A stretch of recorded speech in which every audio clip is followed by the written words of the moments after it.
Mom will probably be out of the house before Christmas anyway, my son said during my grandson's graduation dinner, right before the waiter placed the lemon cake in front of us. Everyone at the table went quiet except my daughter-in-law Vanessa, who kept smiling as if he had commented on the weather instead of my entire life. I lowered my fork slowly and looked at Daniel, waiting for him to laugh and say it was a misunderstanding. He didn't. The private dining room at Bellamy's Steakhouse suddenly felt too warm. The soft jazz music, the clinking wine glasses, the proud graduation banners hanging near Ethan's chair, all of it blurred together while my heart sat heavy and still inside my chest. The house is just too much for Mom now, Vanessa added gently, reaching for her sparkling water. We've all been talking about what's best for her. Best for her. Funny how those words always appeared right before someone tried to take something from you. My grandson Ethan looked confused. He had just graduated high school that afternoon, still wearing the silver watch I gave him for graduation.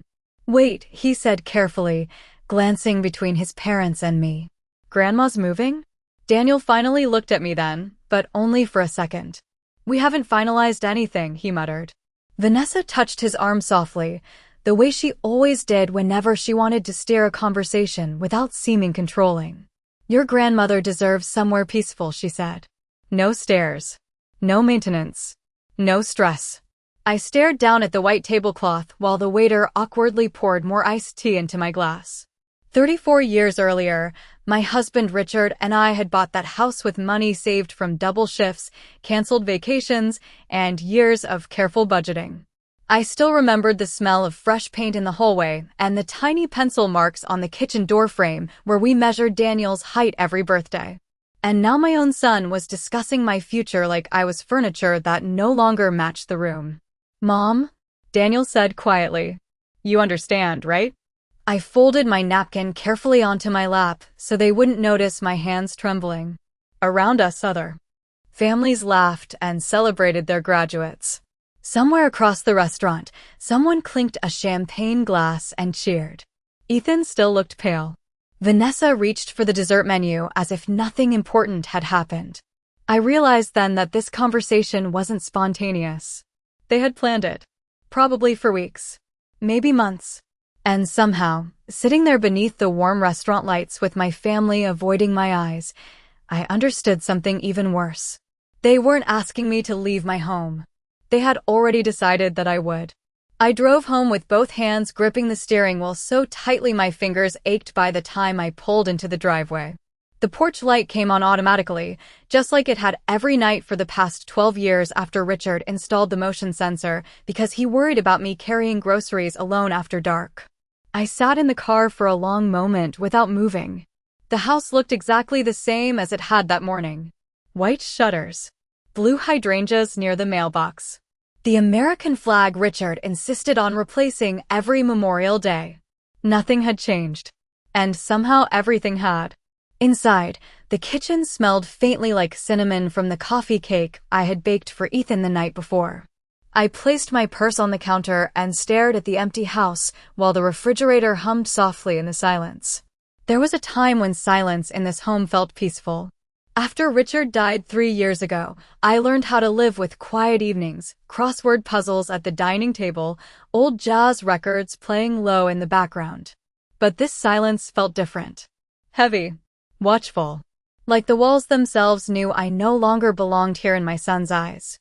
I loosened my earrings and walked slowly through the hallway, running my fingertips along the framed family photos. Daniel at age 10 holding a baseball trophy.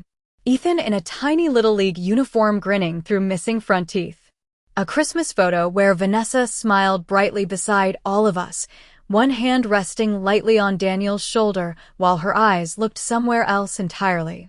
Looking back now, I wondered how many things I had missed because I wanted peace more than truth. Upstairs, I stopped outside Richard's old study. The door was half open. His reading chair still sat near the window exactly where he left it. Sometimes I still expected to hear the creak of the floorboards and the sound of his slippers coming down the hallway. Richard had always handled conflict before it reached me. He used to joke that protecting me was the only job he never retired from. I swallowed hard and stepped inside the study, suddenly remembering something Vanessa had said 6 months earlier while standing in this very room. This space would make a beautiful nursery someday. At the time I laughed politely, thinking she was only daydreaming about expanding the family. Now the memory landed differently, like a puzzle piece sliding into place. I sat down carefully at Richard's desk and opened the bottom drawer where we kept old insurance papers and tax folders. Nothing looked disturbed. Everything perfectly neat. Yet for the first time in 34 years, I felt like a guest sitting inside my own home. Then my cell phone vibrated quietly against the wooden desk. It was a text message from Ethan. "Grandma, I did not know they were going to say that tonight." I stared at Ethan's message for almost a full minute before answering. My fingers hovered above the screen while the grandfather clock downstairs ticked steadily through the silence. Finally, I typed back, "I know, sweetheart." 3 little dots appeared immediately, disappeared, then appeared again. "Mom is really upset with Dad right now," he wrote. "They have been talking about the house for months, but I thought they meant helping you fix things around here." For months. I leaned back slowly in Richard's desk chair and closed my eyes. Suddenly little moments from the past year began surfacing one after another like objects rising through dark water. Vanessa asking strange questions during Thanksgiving dinner about property taxes in our county.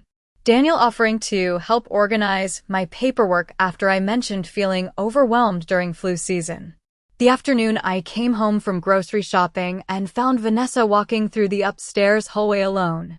At the time she smiled brightly and said she was looking for the bathroom. But now I remembered something else. She had paused outside the master bedroom closet before I walked upstairs. My chest tightened. Ethan sent another message. "Grandma, are you okay?" I looked around Richard's study before answering. The shelves lined with old history books. The framed black and white photo from our honeymoon in Maine.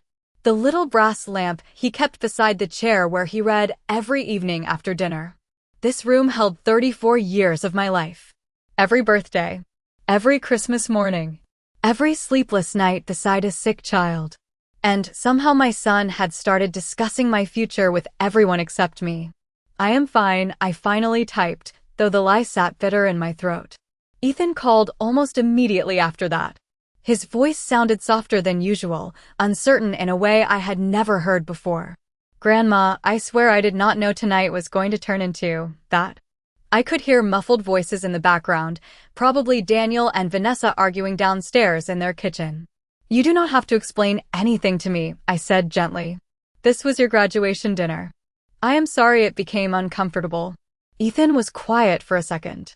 "Dad has been stressed lately," he said carefully. "Mom keeps talking about how crowded their townhouse is and how expensive everything has gotten." I almost smiled at that.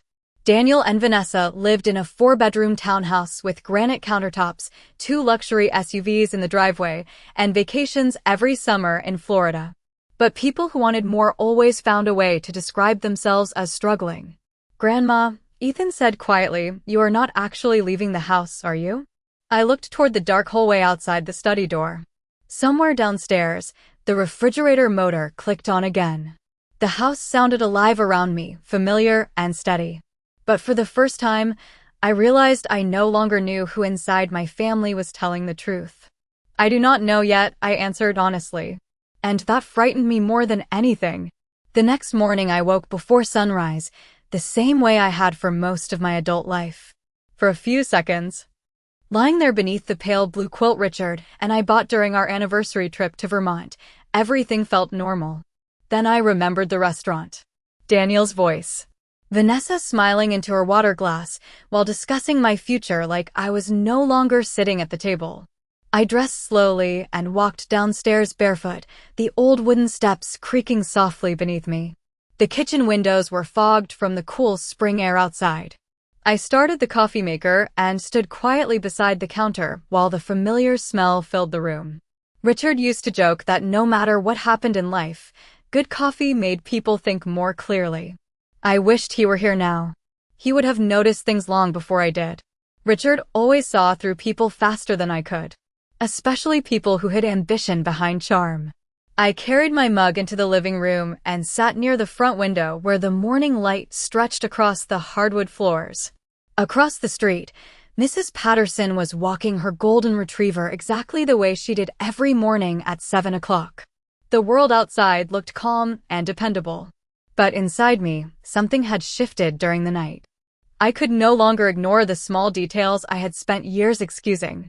Vanessa volunteering to help me organize my filing cabinet last fall. Daniel insisting I give him copies of my emergency contacts and insurance information after my minor surgery. The afternoon they replaced the locks on their own townhouse and joked about upgrading security, while casually asking where I kept my spare keys. At the time I laughed along because families shared things. Families trusted each other. Now every memory felt heavier, more deliberate. I set my coffee down carefully and glanced toward the hallway closet where I kept household paperwork in labeled plastic bins.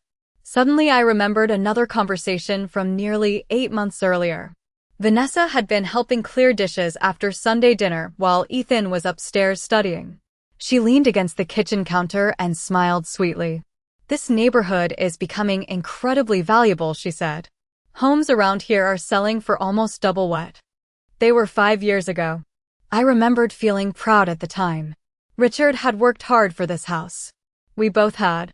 "Daniel says this place could probably support 3 generations comfortably if it were renovated," she added casually. Renovated. Such an innocent-sounding word. But sitting there in the quiet living room with cold coffee beside me, I realized something painful. Vanessa had never talked about this house like it was my home. She talked about it like it was an asset waiting to be claimed. My phone buzzed suddenly against the side table. It was a voicemail notification from Margaret Collins, my oldest friend. Her message was brief, but something in her voice made my stomach tighten immediately. "Eleanor," she said softly, "I need to ask you something about Vanessa and a real estate agent I saw last month." I called Margaret back immediately.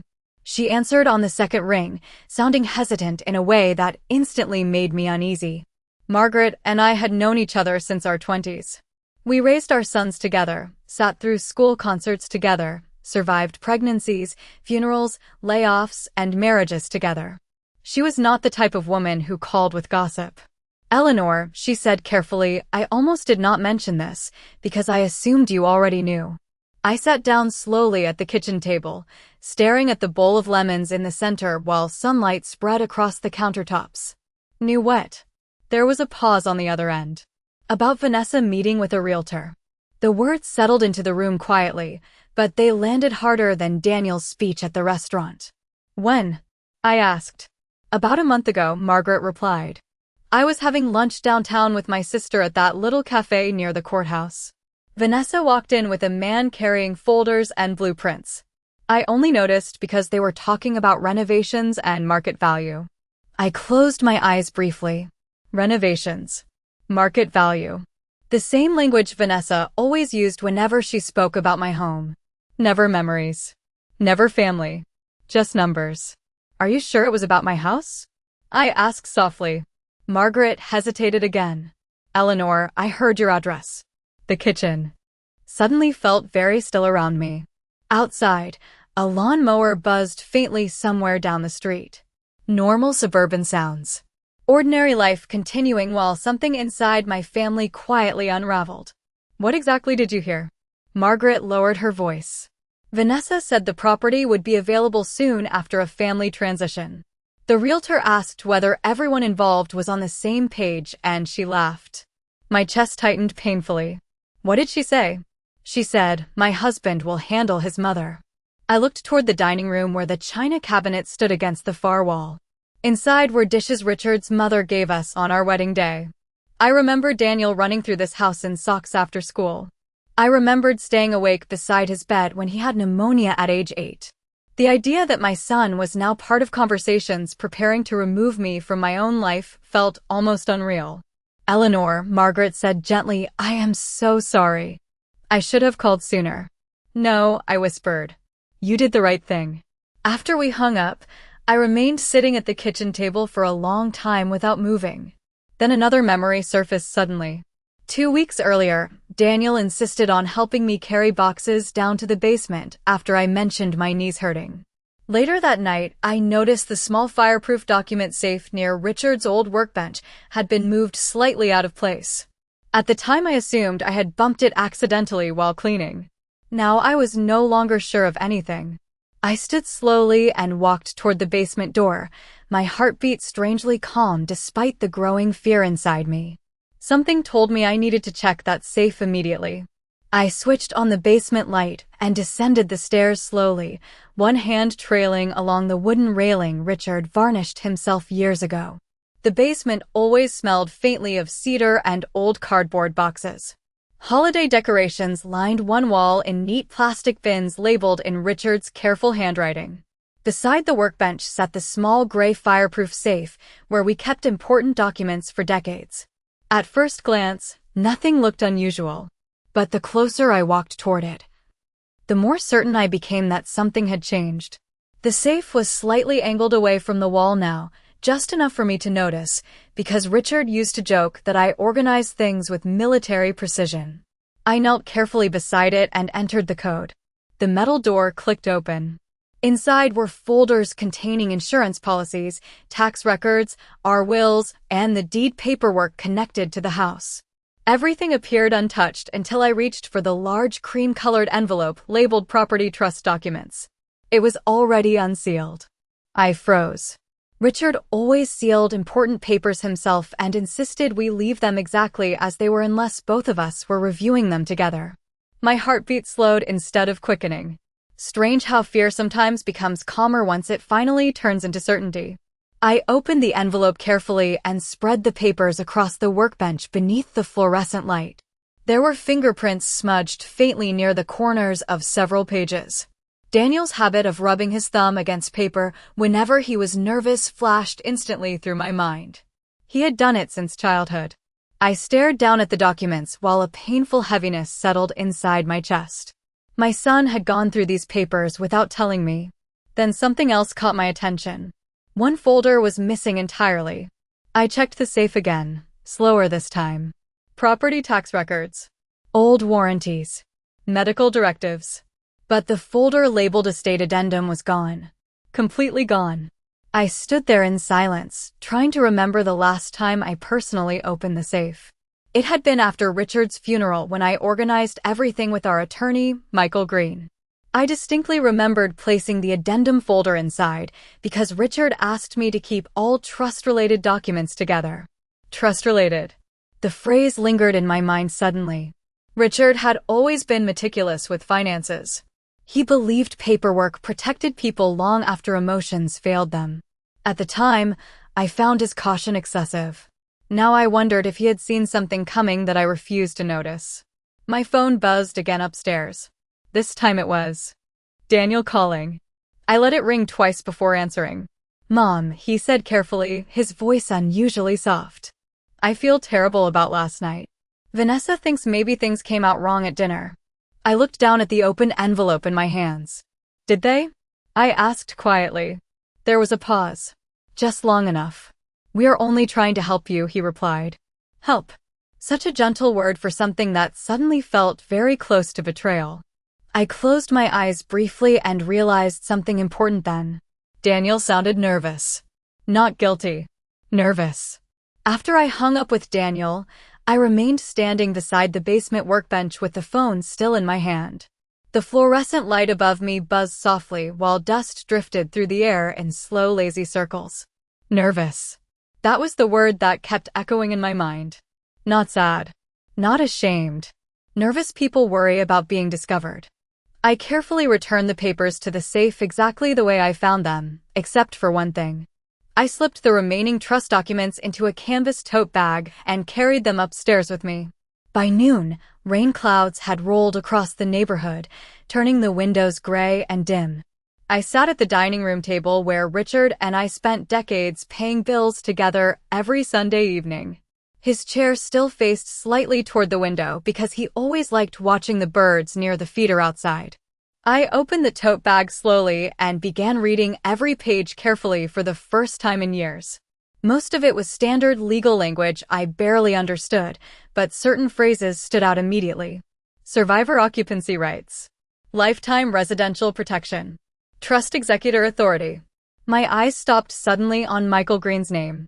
Richard had appointed him as secondary trustee years ago. I frowned, trying to remember why. Richard once told me, sometimes family emotions make people forget promises. Paperwork does not. At the time, I laughed and accused him of sounding like an old banker in a movie. Now his words felt painfully deliberate. Around 2 o'clock, another text arrived from Ethan. Mom and Dad are fighting again. I stared at the message before setting the phone face down on the table. Rain tapped softly against the kitchen windows while the house settled around me with familiar creaks and sighs. For the first time since the graduation dinner, I allowed myself to consider something I had avoided completely. What if Richard knew Daniel could be influenced? My son had not always been weak. When he was younger, he defended people instinctively. I still remembered him standing up for a shy classmate in middle school after other boys mocked her clothes. Richard was proud of that softness in him. But somewhere over the years, Daniel stopped wanting peace and started wanting approval. Especially Vanessa's approval. She had a way of making selfish ideas sound responsible. Cruelty dressed up as practicality. Around 4 o'clock, I finally called Michael Green's office. His assistant transferred me immediately when I explained who I was. Michael sounded older than I remembered, but warm. Eleanor, he said gently, I was wondering if you might call someday. My grip tightened around the receiver. What does that mean? There was a pause on the line. Then his voice lowered slightly. Richard asked me to keep certain documents secure in case there was ever pressure placed on you regarding the house. The rain outside seemed to disappear completely. I stared across the dining room at the family photographs lining the mantel while something cold and clear settled inside me. Richard had seen this coming long before I did. Michael asked if I could come by his office the following morning. I agreed immediately, though after hanging up I remained seated at the dining room table for a long time staring at the rain sliding down the windows. The house felt different now. Not smaller. Not colder. Sharper somehow. As if the truth had quietly peeled something away from every room. By evening the storm had passed, leaving the neighborhood damp and silver beneath the streetlights. I was watering the hydrangeas near the front porch when a black SUV pulled into the driveway. Daniel stepped out first, adjusting his jacket nervously while Vanessa remained in the passenger seat checking something on her phone before finally climbing out with a polished smile already fixed across her face. Mom, Daniel said too quickly, we thought we should stop by. I nodded calmly and stepped aside to let them in. Vanessa carried a white bakery box tied with blue ribbon. We brought cheesecake from that little place you like downtown, she said warmly. Her voice sounded almost identical to the tone she used during charity events and neighborhood gatherings. Pleasant. Controlled. Artificially thoughtful. I thanked her and placed the box untouched on the kitchen counter. Daniel wandered toward the living room while Vanessa glanced around carefully, her eyes moving across the walls and furniture in a way that suddenly felt less like visiting family and more like evaluating inventory. This house really is beautiful, she said softly. Especially the natural light in here. I almost smiled at that. Natural light. Granite counters. Open floor plans. Everything always sounded like a real estate brochure when Vanessa spoke lately. Daniel cleared his throat awkwardly. Mom, about dinner the other night, it was Ethan's evening, I interrupted gently. I would rather not ruin his memory of it further. Relief flickered across his face so quickly it nearly broke my heart. He thought silence meant surrender. Vanessa sat gracefully at the kitchen island and folded her hands together. We have all just been concerned about you living alone, she said. Especially in a house this size. There it was again. Concern. Another soft word covering something much harder underneath. I poured iced tea into 3 glasses while Daniel avoided my eyes entirely. You know, Vanessa continued carefully, there are wonderful communities now for active seniors. Places with walking paths, yoga classes, even private transportation. I handed her a glass without responding. Richard used to say manipulative people hated silence because it forced them to keep revealing themselves. Vanessa smiled brightly into the quiet and kept talking. And honestly, this neighborhood has become so valuable. The market is incredible right now. Daniel shifted uncomfortably beside her. Vanessa, she touched his arm lightly. I am only being practical. Practical. I sat across from them and studied my son's face. He looked exhausted. Older somehow. Like someone carrying a weight he no longer fully controlled. Then Vanessa reached into her designer handbag and slid a glossy brochure across the counter toward me. On the front was a photograph of smiling gray-haired couples standing beside a fountain beneath the words Silver Pines Senior Residences. They had already picked the place. I looked down at the Silver Pines brochure resting on my kitchen counter while Vanessa continued describing landscaped gardens and shuttle services as if she were selling a vacation package instead of planning the quiet removal of my entire life. The glossy photograph showed smiling elderly couples holding coffee cups beside a fountain. Everyone looked healthy. Everyone looked managed. They even have weekly movie nights, Vanessa said brightly. And there is medical staff nearby if needed. Needed. Another carefully chosen word. I folded my hands calmly around my glass of iced tea and glanced toward Daniel. He still would not meet my eyes. You have already visited this place? I asked quietly. Vanessa answered before he could speak. Twice, actually. We wanted to make sure it felt comfortable. Comfortable. My husband's reading chair sat 10 feet away from her while she described comfort to me inside the home we built together over 3 decades. Daniel finally spoke. Mom, nobody is forcing anything right now. I almost admired how gently they both lied. Of course not, I replied softly. Vanessa relaxed slightly at my tone. I could see it happening in real time. They expected resistance. Tears. Anger. Instead, I gave them calmness, and it confused them. Richard once told me that people reveal more when they think the battle is already over. Vanessa opened the brochure and pointed toward a floor plan. This 1-bedroom layout would probably be perfect for you, she said. Very low maintenance. 1 bedroom. I thought about the upstairs sewing room where I kept quilts started but never finished. The sunroom where Richard drank coffee every morning.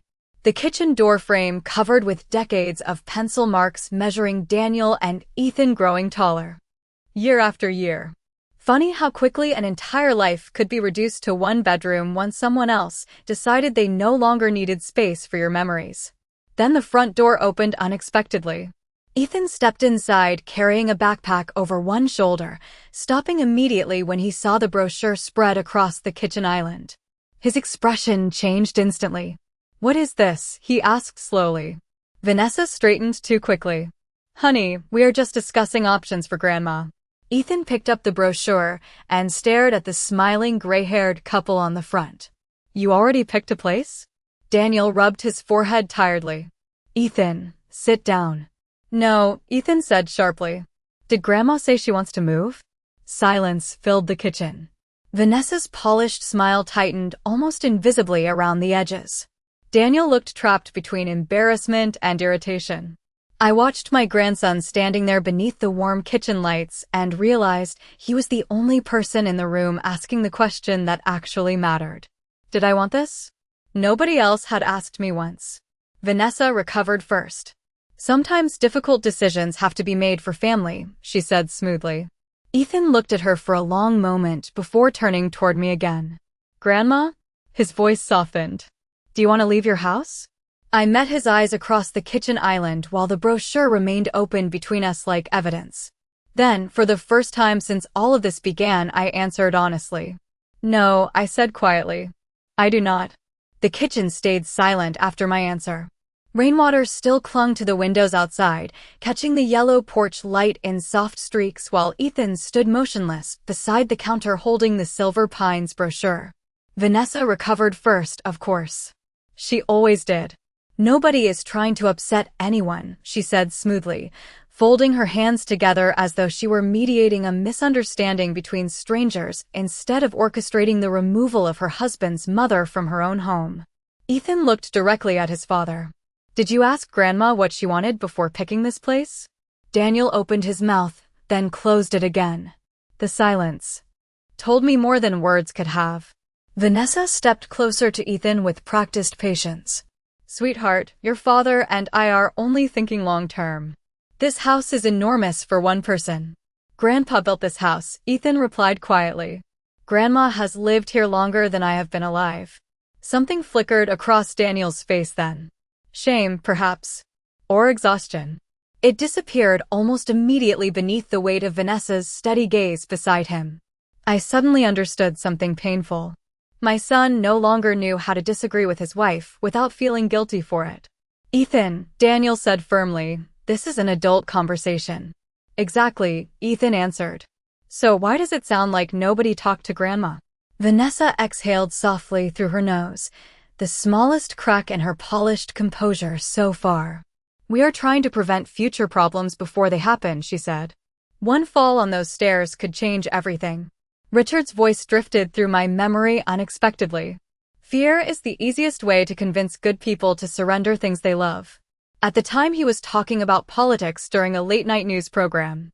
Now the words felt strangely personal. I stood slowly and carried the untouched cheesecake box into the refrigerator while the tension spread quietly through the kitchen behind me. Nobody spoke for several seconds. Then Daniel cleared his throat awkwardly. Mom, he said carefully, maybe we should all sit down this weekend and go over finances together. Just so everything is transparent. Transparent. Such an interesting word coming from a man who secretly opened my document safe. I closed the refrigerator gently and turned back toward them with the calmness that now seemed to unsettle Vanessa more than anger ever could. Actually, I said softly, I already have a meeting scheduled tomorrow regarding the house. Daniel looked startled immediately. Vanessa's posture changed almost too quickly to notice. A meeting, she asked. With who? I picked up my glass of iced tea and took a slow sip before answering. Michael Green. The effect was instant. Daniel's face lost color so quickly it frightened me. Vanessa glanced toward him sharply before recovering her smile. Richard's old attorney? She asked lightly. I did not realize he was still practicing. He is, I replied. And apparently Richard left very detailed instructions regarding this house. Nobody moved after that. Even Ethan seemed to sense the atmosphere shifting around us. Daniel stared down at the kitchen floor while Vanessa's fingers tightened almost invisibly around the edge of the brochure. In that moment, I realized something important. They already knew there were documents they had not found. Michael Green's office sat on the third floor of an old brick building downtown overlooking the courthouse square. Richard always liked that office because nothing inside it ever changed. The same brass directory in the lobby. The same dark wood bookshelves.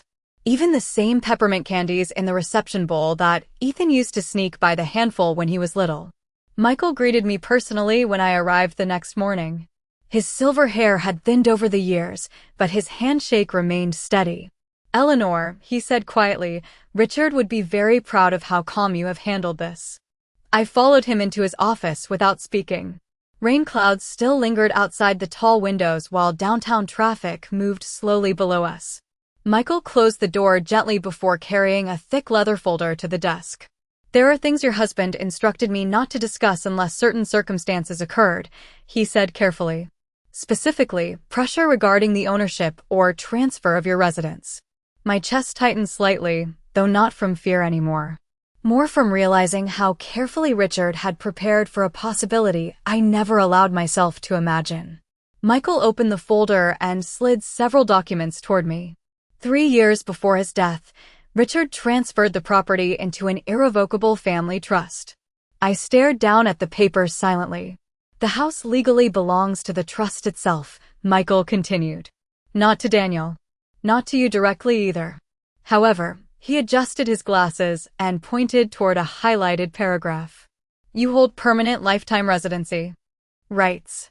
Nobody can force you to leave, sell, transfer, or surrender occupancy under any circumstance unless you choose to do so willingly.